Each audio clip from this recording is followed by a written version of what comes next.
प्रिय पाठकों, पिछली श्रृंखला में हमने देखा कि महर्षि वाल्मीकि जब सीता को लेकर के अयोध्या में प्रवेश करते हैं तो प्रजाजन पुष्प बरसा करके उनका स्वागत करते हैं।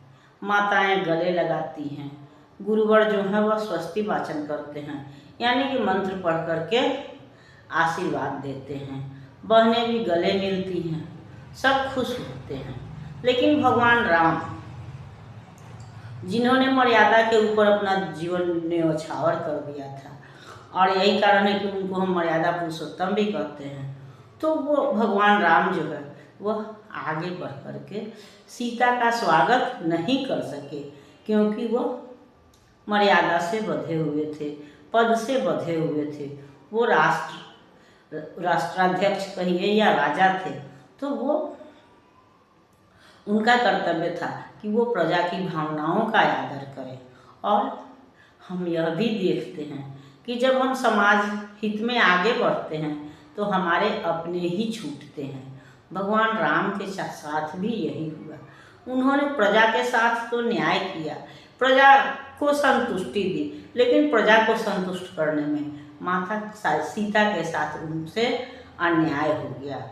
वो माता सीता को आगे बढ़ कर के जो 12 वर्ष बाद मिले थे, वो आगे बढ़ कर के सीता को अपना नहीं सके, लेकिन बल्कि प्रजा की संतुष्टि के उद्देश्य से वो कहते हैं कि सीता पहले अग्नि परीक्षा दे और तब वह गृह प्रवेश करे, यानी घर में जाए, अंदर जाए, क्योंकि मुझे तो उसकी पवित्रता पर विश्वास है ही, लेकिन प्रजा का विश्वास जरूरी है। प्रजा के संदेह को दूर करना आवश्यक है। और इस तरह से भगवान राम ने प्रजा के लिए, समाज के लिए या राज्य के लिए अपने सुखों का तो बलिदान दे ही दिया।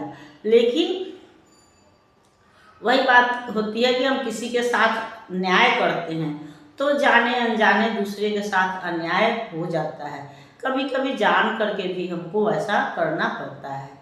तो भगवान राम के साथ भी यही बात हुई कि उन्होंने सीता को दोबारा भी अग्नि परीक्षा के लिए प्रेरित किया या उनसे आग्रह किया, तो लेकिन वह ये भूल गए कि यह सीता की अग्नि परीक्षा न केवल सीता की अग्नि परीक्षा है, बल्कि उनका अपमान है, उनकी पवित्रता पर संदेह करना, जो कि आजीवन पति को परमेश्वर मान करके उनके पीछे पीछे चली या उनके आदर्शों का पालन करती रही, उनके आदर्श में पालन में सहयोग करती रही। तो ऐसी पत्नी पर संदेह करना या उसको परीक्षा के लिए विवश करना, तो यह उसका अपमान है। और यह अपमान जब हम वही कहते हैं कि जब हमारे बड़े जो प्रतिष्ठित लोग हैं, हमारे नेतागण हैं, समाज के अन्य जो अग्रणी लोग हैं, तो जो वे करते हैं वही हमारे लिए परंपरा बन जाती है, आदर्श बन जाता है। तो भगवान राम यह भूल गए कि सीता की अग्नि परीक्षा न केवल सीता की अग्नि परीक्षा है, बल्कि यह समस्त नारी जाति के लिए भी अग्नि परीक्षा ही है। या उसके लिए भी एक उदाहरण बनकर रह जाएगा कि इतनी पवित्रता के बाद भी तो माता सीता को तिरस्कार सहना पड़ा, अग्नि प्रवेश करना पड़ा, अग्नि परीक्षा देनी पड़ी। तो यह प्रश्न चिन्ह जो है वह भगवान राम के चरित्र पर, जिस तरह से कैकेयी के चरित्र पर कलंक लगा, उस तरह भगवान राम के भी संपूर्ण जीवन में यह अग्नि परीक्षा जो है वह कलंक तो बन ही गया। और माता सीता के मन में भी यह प्रश्न उठ गया कि नहीं, मैं अब बार बार अग्नि परीक्षा नहीं दूंगी, बार बार मैं नारी को कमजोर नहीं प्रस्तुत करूंगी और न मैं यह अपमान सहूंगी। क्योंकि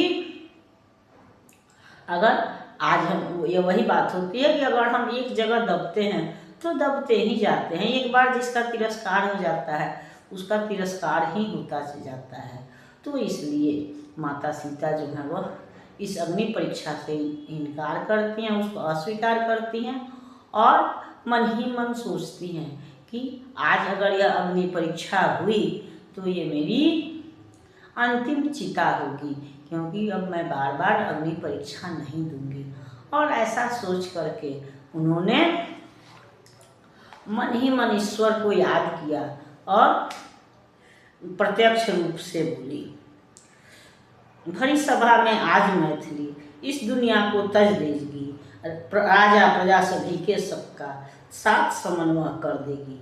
जलती हुई ये शालाकाएं हैं अंतिम चिता हमारी, अपमानित नारी की गति क्या है यह देखे दुनिया सारी। यह कह वैदेही ने मन ही मन सभी देवों को याद किया, हाथ जोड़ प्रत्यक्ष रूप से धरती से फरियाद किया। मनवच क्रम से गर मैंने है रामचंद्र को चाहा, आजीवन जो मैंने है सती का धर्म निवाहा। तो सब जीवों की जननी तुम राखो लाज हमारी, ये जलती हुई शालाकाएं हो अंतिम चिता हमारी। या फिर माता मुझको अपनी ही शरण में ले ले, इससे यह पावन दुनिया मुझको कभी न देखे। ऐसा कह माता सीता ने ज्यों ही निज नयन घुमाया, झुकाया सहसा ही फट गई धरा और सिंहासन चला आया। साथ साथ सभी लोगों को यह ध्वनि पड़ी सुनाई, आ बेटी यह दुनिया तुझको रास न आई। आ बेटी आ तुझको मैं बाहों में ले लूँ, सारे गम तेरे लेकर तुझको मैं खुशियाँ दे दूँ। आ मेरी गोदी में छुप जा, थाम ले मेरा आंचल, छोड़ चलो इस जगती को जहाँ नारी सदा है घायल। जब तक रहेगी यह दुनिया तब तक तेरा नाम रहेगा, सतियों के मध्य में तेरा प्रथम स्थान रहेगा। तेरी कृति पताका सदियों तक लहराएगी, नारी जगत की तुम पथ प्रदर्शिका कहलाएगी। यूँ कहते कहते फिर से धरा पट गई, धरित्री संग माता सीता चली गई। नत नयन माताएं बस देखती रहीं, किंतु तीनों बहनों की चीखें निकल गई। लग गले मुनिवर के बच्चे बिलख पड़े, गंभीर गुरुवर भी चुप न रह सके।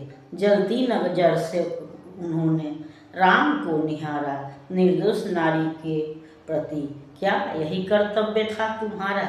यूँ क्रोधवंत लक्ष्मण बस सोचते रहे, समझ न पाए किससे क्या कहें क्या करें।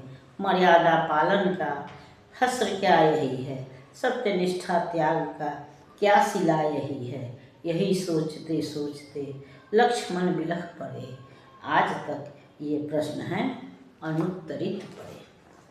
तो जब भगवान राम ने माता सीता को पुनः अग्नि परीक्षा का आदेश दिया, अग्नि प्रवेश के लिए विवश किया, तो उन्होंने मन यह निर्णय कर लिया कि मैं अब यह अपमान नहीं सहूँगी, इसलिए यह गलत परंपरा का पालन नहीं करूँगी, इसलिए आज मैं इस दुनिया को ही छोड़ दूँगी। और ऐसा सोच करके उन्होंने मन ही मन ईश्वर को याद किया और फिर प्रत्यक्ष रूप से धरती को याद किया।